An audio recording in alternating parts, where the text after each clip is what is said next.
வணக்கம் ஃப்ரெண்ட்ஸ், இந்த வீடியோவில் உங்களுடைய லேப்டாப் ஹார்ட் டிஸ்கில் இருந்தோ இல்லை கம்ப்யூட்டர் ஹார்ட் டிஸ்கில் இருந்தோ பர்மனெண்ட்டாக டெலீட் செய்யப்பட்ட ஃபைலை திரும்பவும் அதே ஹார்ட் டிஸ்க் பார்த்தீங்கன்னா கொண்டு வர முடியும். அதை பற்றி தான் இந்த வீடியோவில் நீங்கள் தெரிஞ்சுக்க போகிறீங்க. உதாரணத்துக்கு நீங்கள் ஒரு ஃபோட்டோவை டெலீட் பண்ணியிருக்கலாம், வீடியோவை டெலீட் பண்ணியிருக்கலாம், ஒரு ஆடியோவை டெலீட் பண்ணியிருக்கலாம், இல்லை ஏதாவது ஒரு டாக்குமெண்ட் ஃபைலை டெலீட் பண்ணியிருக்கலாம். டாக்குமெண்ட் ஃபைல் அப்படின்னா Word, Excel, PowerPoint, PDF இந்த மாதிரி. இல்லை நீங்கள் பார்த்தீங்கன்னா ஒரு சாஃப்ட்வேர் டெலீட் பண்ணியிருக்கலாம். இந்த மாதிரி நீங்கள் எந்த ஒரு ஃபைலை உங்களுடைய லேப்டாப் ஹார்ட் டிஸ்க்லேருந்து பர்மனெண்ட்டாக டெலீட் பண்ணிட்டீங்க அப்படின்னாலும் திரும்பவும் அதே ஃபைலை உங்களுடைய லேப்டாப் ஹார்ட் டிஸ்க்குக்கோ கம்ப்யூட்டர் ஹார்ட் டிஸ்க்கோ கொண்டு வந்துக்க முடியும். அதை பற்றி இந்த வீடியோவில் நான் முழு விளக்கமாக பார்த்தீங்கன்னா சொல்லியிருக்கிறேன். டெலீட் ஆனால் அந்த ஃபைலை திரும்பவும் நம்முடைய ஹார்ட் டிஸ்க்குக்கே கொண்டு வரக்கு பார்த்தீங்கன்னா நம்ம ஒரு சாஃப்ட்வேர் பயன்படுத்துவோம். அந்த சாஃப்ட்வேரோட நேம் பார்த்தீங்கன்னா ஆக்டிவ் பூட் சாஃப்ட்வேரு. இந்த சாஃப்ட்வேர் பார்த்தீங்கன்னா லைஃப் லாங் ஃப்ரீ ஆக்டிவேஷனோடு பார்த்தீங்கன்னா உங்களுக்கு கிடைக்குது. இந்த சாஃப்ட்வேரை டவுன்லோட் பண்ணுறதுக்கும் நீங்கள் எந்த ஒரு கட்டணமும் பார்த்தீங்கன்னா கட்ட தேவையில்லை. இந்த சாஃப்ட்வேரை பயன்படுத்துறதுக்கும் நீங்கள் எந்த ஒரு கட்டணமும் கட்ட தேவையில்லை. முழுக்க ஃப்ரீ. ஓகேங்களா? ஒரு சிலர் நினைப்பீங்க, நான் ஒரு சாஃப்ட்வேர் யூஸ் பண்ணிட்டு இருந்தேங்க ரெக்கவர் பண்ணுறதுக்கு, அது பார்த்தீங்கன்னா ஒரு 100 MB மேலே போகும்போது காசு கட்ட சொல்லும், ஆக்டிவேட் பண்ண சொல்லும். இதில் அந்த மாதிரி ஏதாவது இருக்கான்னு கேட்டிங்கன்னா, நீங்கள் ஒரு 1 TB 2 TB வரைக்கும் டேட்டா ரெக்கவரி பண்ணிங்கனாலும் உங்களுக்கு எந்த ஒரு காசையும் கட்ட சொல்லாது. முழுக்க ஃப்ரீ தான். 2 TBலேருந்து 4 TB வரைக்கும் பார்த்தீங்கன்னா நீங்கள் ஃப்ரீயாகவே ஃபைலை ரெக்கவர் பண்ணிக்கலாம். நான் ஆல்ரெடி செக் பண்ணி பார்த்துட்டேன். அதுக்கப்புறமா தான் நான் பார்த்தீங்கன்னா உங்களுக்கு வீடியோ கொடுத்துட்ருக்கேன். இப்போ உதாரணத்துக்கு பார்த்தீங்கன்னா நான் மை கம்ப்யூட்டர் போயிட்டு ஒரு டிரைவுக்குள்ளே இருக்கக்கூடிய இந்த ஃபோல்டரை டெலீட் பண்ணுறேன்னு வச்சுக்கோங்களேன். இந்த ஃபோல்டர் பார்த்தீங்கன்னா எங்கே போகும், சும்மா இப்படி ரைட் கிளிக் பண்ணி டெலீட் கொடுத்தனா என்ன ஆகும், இந்த ஃபைல் எங்கே போய் சேவ் ஆகும், நம்முடைய லேப்டாப் ஹார்ட் டிஸ்கில் இருக்கக்கூடிய இந்த ரீசைக்கிள் பின்னில் பார்த்தீங்கன்னா இந்த இடத்துல சேவ் ஆகிருக்கும். இதெல்லாம் பார்த்தீங்கன்னா நான் சும்மா ரைட் கிளிக் பண்ணி டெலீட் பண்ணது. அதனால் எனக்கு பார்த்தீங்கன்னா இந்த ஃபைல் எல்லாமே இங்கே இடத்துல கிடக்குது. இதுவே நான் இங்கிருந்தும் ஃபைலை பார்த்தீங்கன்னா ரைட் கிளிக் பண்ணி டெலீட் கொடுத்துட்டா அப்படின்னா என்ன நடக்கும்னா, இந்த ஃபைல் என்னுடைய ஹார்ட் டிஸ்கில் இருந்தே வெளியில் போயிடும். இந்த மாதிரி டெலீட் பண்ண ஃபைலையும் கூட நம்ம என்ன பண்ணிக்கலாம்னா அந்த ஆக்டிவ் பூட் சாஃப்ட்வேரை பயன்படுத்தி திரும்பவும் எடுத்துக்கலாம். அதே மாதிரியே இங்கே இருக்கிற ஃபைலை பார்த்தீங்கன்னா நான் ஷிஃப்ட் ப்ளஸ் டெலீட் கொடுத்தோம் அப்படின்னா என்ன நடக்கும்னா ரீசைக்கிள் பின்னுக்கு வராமல் டேரெக்டாகவே என்ன ஆயிரும், வெளியிலேயே போயிடும். அந்த மாதிரி டெலீட் பண்ண ஃபைலும் நீங்கள் திரும்பவும் எடுத்துக்கலாம். இன்னொரு விஷயம் பார்த்தீங்கன்னா இந்த டிஸ்க் பார்ட்டிஷன் பிரிப்பாங்க. மை கம்ப்யூட்டர் ரைட் கிளிக் பண்ணிவிட்டு மேனேஜ் போயிட்டு டிஸ்க் பார்ட்டிஷன் நிறையா பேர் பிரிப்பாங்க. எனக்கு 100 GB இருக்குது, 50 GB பிரிக்கிறேன் அப்படின்னு. அந்த மாதிரி பிரிக்கிற டைமில் பார்த்தீங்கன்னா ஏதாவது டேட்டா லாஸ் ஏற்படும்.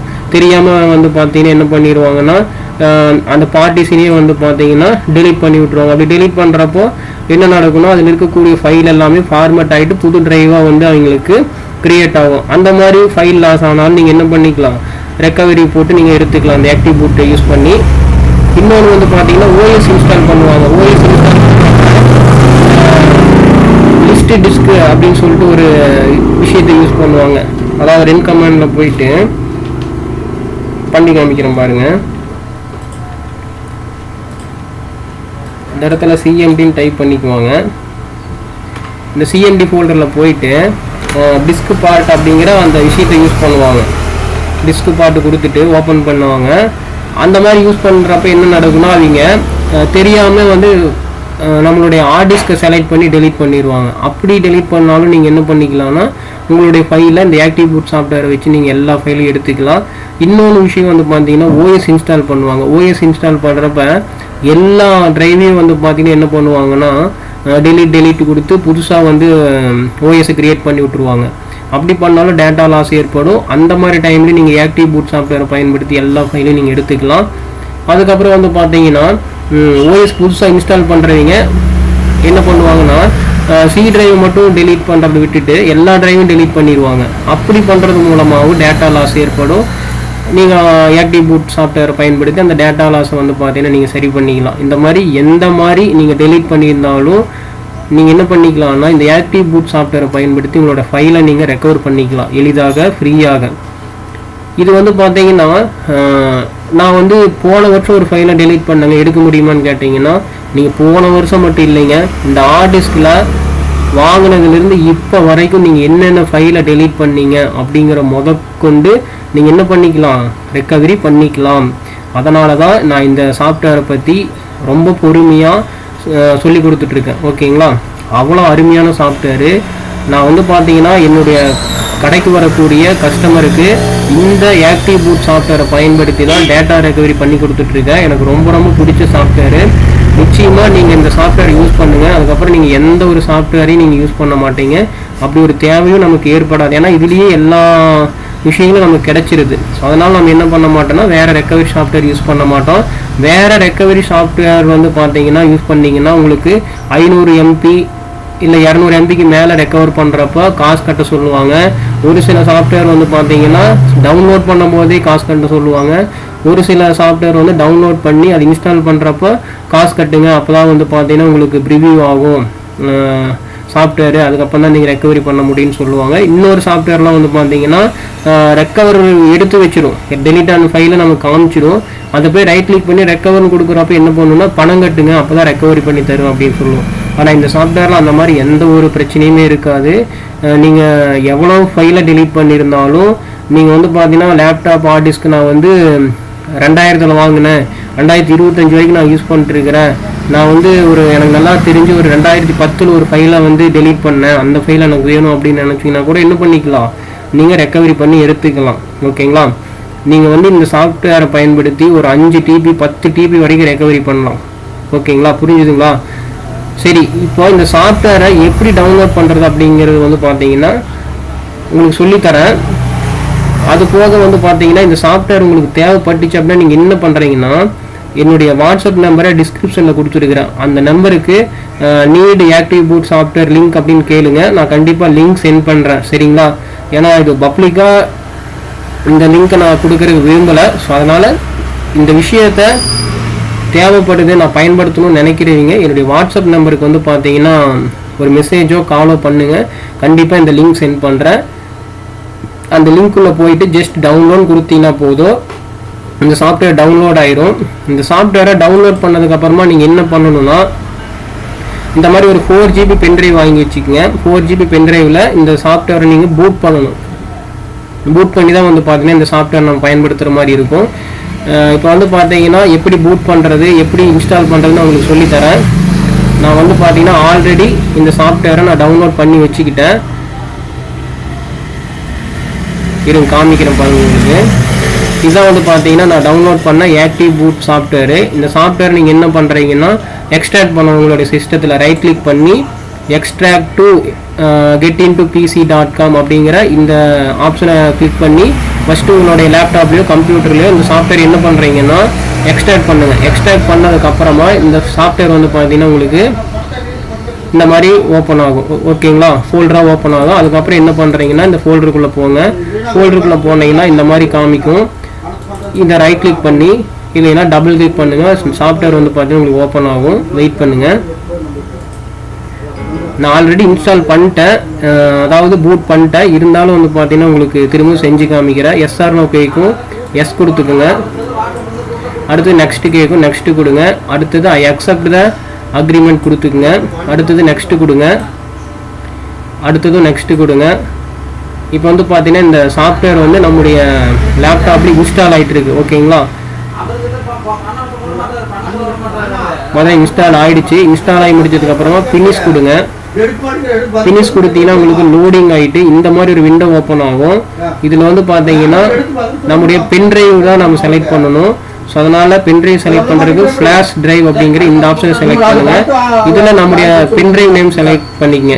பார்த்தீங்கன்னா என்னுடைய பென்ட்ரைவ் நேம் வந்து வந்துருச்சு, 4 GB பென்ட்ரைவு.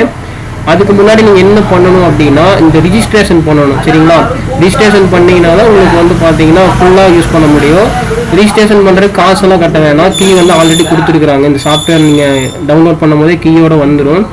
ரிஜிஸ்ட்ரேஷன் கிளிக் பண்ணிங்கன்னா ஃபஸ்ட்டு நேம் கேட்கும். இந்த இடத்துல வந்து நீங்கள் என்ன பண்ணுறீங்கன்னா இந்த ரீட்மி அப்படிங்கிற இந்த நோட் பேட் ஃபைல் ஓப்பன் பண்ணிட்டு இந்த நேமை காப்பி பண்ணிக்கங்க. நான் வந்து இப்போ காப்பி பண்ணுறேன். காப்பி பண்ணிவிட்டு இந்த நேமை இந்த இடத்துல பேஸ்ட் பண்ணிடுங்க. பேஸ்ட் பண்ணிட்டேன். அடுத்தது கீ வந்து அங்கேயே பக்கத்தாலே கீழே இருந்து பார்த்தீங்கன்னா இதுதான் கீயே. இதையும் நீங்கள் செலக்ட் பண்ணிவிட்டு ரைட் கிளிக் பண்ணி காப்பி கொடுத்துட்டு என்ன பண்ணுறீங்கன்னா இந்த இடத்துல பேஸ்ட் பண்ணிடுங்க. அடுத்து ஓகே கொடுத்தீங்கன்னா என்ன ஆகும்னா இந்த சாஃப்ட்வேர் வந்து ரிஜிஸ்ட்ரேஷன் ஆயிரும். இதுக்கப்புறம் நீங்கள் வந்து பார்த்தீங்கன்னா ஃபுல்லாகவே இந்த சாஃப்ட்வேர் யூஸ் பண்ணலாம். அடுத்தது நெக்ஸ்ட்டு கொடுங்க. இதில் வந்து பார்த்தீங்கன்னா நிறைய ஆப்ஷன் கொடுத்துருப்பாங்க. இதில் நீங்கள் விண்டோஸ் அப்படிங்கிற டிஃபால்ட்டாக டிக் ஆகிருக்கும், அதை எதுவுமே பண்ண வேணாம், அது அப்படியே இருக்கட்டும், விட்டுட்டு அடுத்து நெக்ஸ்ட்டு கொடுங்க. அடுத்து க்ரியேட் பண்ணட்டுமான்னு கேட்கும், க்ரியேட் கொடுத்துருங்க. க்ரியேட் பண்ணுறதுக்கு முன்னாடி இந்த பென்ட்ரைவில் இருக்கக்கூடிய டேட்டாவை நான் ஃபார்மேட் பண்ணிடுவேன், ஃபார்மேட் பண்ணிக்கிட்டுமான்னு கேட்குது. நான் வந்து ஒன்றும் பிரச்சனை இல்லை, ஃபார்மேட் பண்ணிக்க, அதில் எந்த ஒரு டேட்டாவும் முக்கியமான டேட்டாலாம் இல்லை அப்படின்னு சொல்கிறேன். சப்போஸ் உங்களுக்கு முக்கியமான டேட்டா ஏதாவது அந்த பென்ட்ரைவில் இருந்துச்சுன்னா நீங்கள் என்ன பண்ணுறீங்கன்னா அந்த பென்ட்ரைவில் இருக்கக்கூடிய டேட்டாவை வேறு ஒரு லேப்டாப்பில் காப்பி பண்ணி வச்சுட்டு அதுக்கப்புறம் நீங்கள் என்ன பண்ணுறீங்கன்னா ஃபார்மேட் பண்ணிடுங்க. ஓகேங்களா? இப்போ நான் எஸ் கொடுத்துக்கிறேன். இப்போ வந்து பார்த்தீங்கன்னா இந்த சாஃப்ட்வேர் வந்து நம்முடைய பென்ட்ரைவில் பூட்டிங் ஆகிட்டு இருக்குது, சீக்கிரமே ஆகிடும். எப்படி வந்து பார்த்தீங்கன்னா ஒரு 5லேருந்து 10 நிமிஷம் எடுத்தீங்கன்னா ஃபைல்ஸு டெலீட் ஆச்சோ அந்த லேப்டாப்பில் கனெக்ட் பண்ணிவிட்டு அந்த லேப்டாப்போட பூட் மெனு கீயை ப்ரெஸ் பண்ணி இந்த சாஃப்ட்வேருக்குள்ளே வந்தீங்கன்னா ஆக்டிவ் பார்ட்டிஷன் ரெக்கவரிங்கிற ஒரு ஆப்ஷன் கொடுத்துருப்பாங்க. அதுக்குள்ளே போயிட்டு உங்களோட ஹார்ட் டிஸ்க் நேம் செலக்ட் பண்ணிவிட்டு அதில் வந்து quick scan, super scan 2 option இருக்கும். குயிக் ஸ்கேன் கொடுத்தீங்கன்னா ஓரளவுக்கு தான் டேட்டா ரெக்கவரி ஆகும். சூப்பர் ஸ்கேன் கொடுத்தீங்கன்னா அந்த ஹார்ட் டிஸ்க்கை வாங்கின அந்த டேட்லேருந்து இப்போ யூஸ் பண்ணுற டேட் வரைக்கும் வந்து பார்த்தீங்கன்னா எல்லா ஃபைலையும் நமக்கு வந்து டிஸ்பிளே பண்ணும். அதில் நம்ம டெலிட் பண்ண ஃபைலை நம்ம ரைட் கிளிக் பண்ணி செலக்ட் பண்ணி என்ன பண்ணிக்கலாம்னா ரெக்கவரி பண்ணிக்கலாம். ஓகேங்களா? அடுத்து இன்னொரு வீடியோவில் வந்து பார்த்தீங்கன்னா எப்படி வந்து பார்த்தீங்கன்னா இந்த பென்ட்ரைவை டெலீட் ஆன லேப்டாப்பில் இன்செர்ட் பண்ணி டெலீட் பண்ண ஃபைலை ரெக்கவர் பண்ணி இன்னொரு ஹார்ட் டிஸ்கில் காப்பி பண்ணுறங்கிறது உங்களுக்கு சொல்லித்தரேன். இந்த வீடியோவில் வந்து பார்த்தீங்கன்னா இந்த ஆக்டிவ் பூட் சாஃப்ட்வேரோட டீட்டெயில்ஸு, அடுத்து வந்து பார்த்தீங்கன்னா எப்படி டவுன்லோட் பண்ணணும், எப்படி நம்முடைய லேப்டாப் கம்ப்யூட்டரில் இன்ஸ்டால் பண்ணணும், இன்ஸ்டால் பண்ணதுக்கப்புறமா எப்படி பென்ட்ரைவில் வந்து பார்த்தீங்கன்னா பூட் பண்ணணும், இதெல்லாமே உங்களுக்கு சொல்லி கொடுத்துருப்பேன். இந்த சாஃப்ட்வேரை பற்றி மேலும் ஏதாவது தகவல்கள் உங்களுக்கு தேவைப்பட்டுச்சு அப்படின்னா மறக்காமல் என்னுடைய வாட்ஸ்அப் நம்பருக்கு காலோ மெசேஜோ பண்ணுங்கள். இல்லைனா நம்முடைய யூடியூப் சேனலில் கூட கமெண்ட்டாக பண்ணுங்கள், நான் கண்டிப்பாக ரிப்ளை பண்ணுறேன். இந்த சாஃப்ட்வேர் அவ்வளோ நல்ல சாஃப்ட்வேரு, எல்லாத்துக்குமே ஃபைல் அப்படிங்கிறது ரொம்பவுமே முக்கியமானது. ஸோ அது மிஸ் ஆச்சு அப்படின்னா நிறையா பேருக்கு வந்து பார்த்தீங்கன்னா உண்மையாலுமே சேடு தான். இனிமேல் வந்து பார்த்தீங்கன்னா அந்த மாதிரி சோகமாக இருக்க வேணாம், நமக்கு இந்த சாஃப்ட்வேர் இருக்குது, இதை பயன்படுத்தி நம்ம என்ன பண்ணிக்கலாம்னா எளிதாக ஃப்ரீயாக எவ்வளோ சைஸாக இருந்தாலும் பரவாயில்ல ஃபைலோட சைஸை ரெக்கவர் பண்ணிக்கலாம். எனக்கு தெரிஞ்சு நான் வந்து ஒரு 2 TB வரைக்கும் இந்த சாஃப்ட்வேரை பயன்படுத்தி ரெக்கவரி பண்ணியிருக்கிறேன். கஸ்டமரும் ஹாப்பி, நானும் ஹாப்பி, நீங்களும் இனிமேல் ஹாப்பியாக இருப்பீங்கன்னு நம்புகிறேன். இந்த சாஃப்ட்வேர் தேவைப்பட்டுச்சுன்னா வாட்ஸ்அப்புக்கு வந்து பார்த்தீங்கன்னா இதோட லிங்க் வேணும்னு கமெண்டோ மெசேஜோ பண்ணுங்கள். கண்டிப்பாக நான் இந்த சாஃப்ட்வேர் லிங்க் உங்களுக்கு கொடுக்குறேன், யூஸ் பண்ணி பாருங்கள், கண்டிப்பாக நல்லாயிருக்கும். இப்போ வந்து பார்த்தீங்கன்னா bootable disk has been successfully கிரியேட்டட்னு வந்துருச்சு. பென்ட்ரைவில் வந்து பார்த்தீங்கன்னா சக்ஸஸ்ஃபுல்லாக பூட் ஆகிடுச்சு. இந்த பென்ட்ரைவை நம்ம எந்த லேப்டாப்லேருந்து ரெக்கவரி பண்ணணுமோ அந்த லேப்டாப்பில் போட்டு ரெக்கவர் பண்ணிக்கலாம். ஓகேங்களா? Okay, thank you friends.